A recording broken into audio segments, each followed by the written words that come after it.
শবনম, আমাদের আম বাগানের সফর শেষ হলো। আমরা রিটার্ন করলাম। আপনারা দেখুন, আমাদের এবার আমরা বাড়ি যাব। আম বাগানের সফর, এই যে ফিরে চলেছি। আম বাগানের পিছনে দেখতে পাচ্ছেন আমরা ফিরে চলেছি, আমি আর শবনম।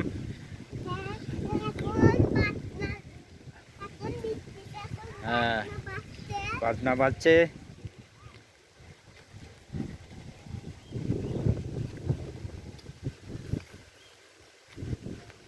শবনম বলছে হ্যালো, আবারও দেখা হবে। আবার দেখা হবে।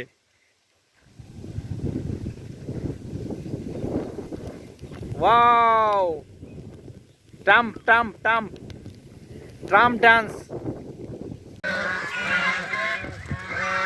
ফাইটিং করছে।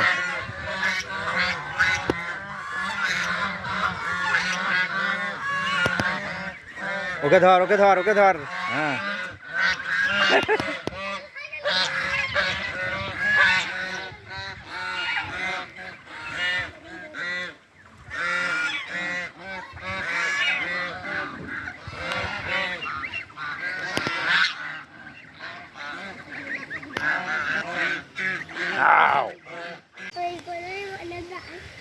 এই যে রাজহাঁস ইয়ে করছে, ঘাস খাচ্ছে, ঘাস। রাজহাঁসের বাচ্চা, ওই যে বড় রাজহাঁস দুটো, এগুলো এই যে এই যে ঘাস খাচ্ছে।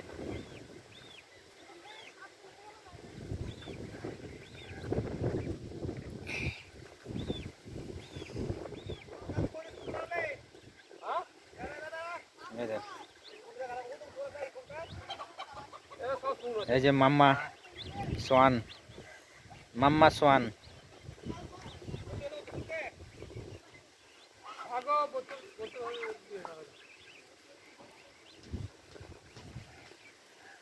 এই মনে হয় বাচ্চা তুলেছে, কি বলে না, তার জন্যই চড়াচ্ছে, চড়িয়ে বেড়াচ্ছে। দেখো,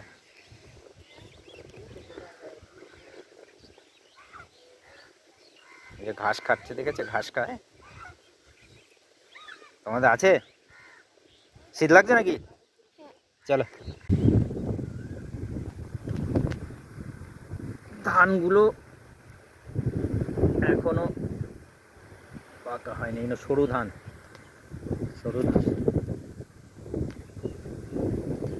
চলো, এই যে শবনম যাচ্ছে ধান গাছের মাঝখান দিয়ে। চলো চলো চলো চলো চলো। বৃষ্টি হচ্ছে না, আর শবনম পড়ে যাচ্ছে শুধু। ধান গাছের মাঝখান দিয়ে যাচ্ছি, কি সুন্দর লাগছে ধান গাছ। ধানগুলো ঝুঁকে পড়েছে, মানে কি ঝুঁকে পড়েছে মানে এগুলো ধীরে ধীরে ভিতরে চাল হয়ে যাচ্ছে। চালগুলো ভারী হলেও ঝুঁকে পড়ে, তারপরে ধীরে ধীরে এগুলো পেকে যাবে। এগুলো এক্সপিরিয়েন্সেই হয় আর কি। এই যে ঝুঁকে পড়েছে মানে এর ভিতরে দানা বাঁধছে। এই যে গ্রামের একদম লাস্ট সীমানায় বাড়ি ভাড়ি হচ্ছে, এই জমির উপরেই বাড়ি করে দেয়, জানেন তো। এর জন্য এইভাবেই জমি পরিমাণটা কমে যায়। কিছুই করার নেই, জনসংখ্যা যেমন বাড়ছে, মানুষের প্রয়োজন আর চয়েসও বাড়ছে। গ্রাম থেকে বাইরের দিকে জমিতে এসে বাড়ি করছে, যেমন করেছে এদিকে। এই দেখুন বাড়ি করছে, সুন্দর সুন্দর বাড়ি, মানুষের প্রয়োজনে সবই করে। আমরা পেরিয়ে আসলাম ওই যে বাগান।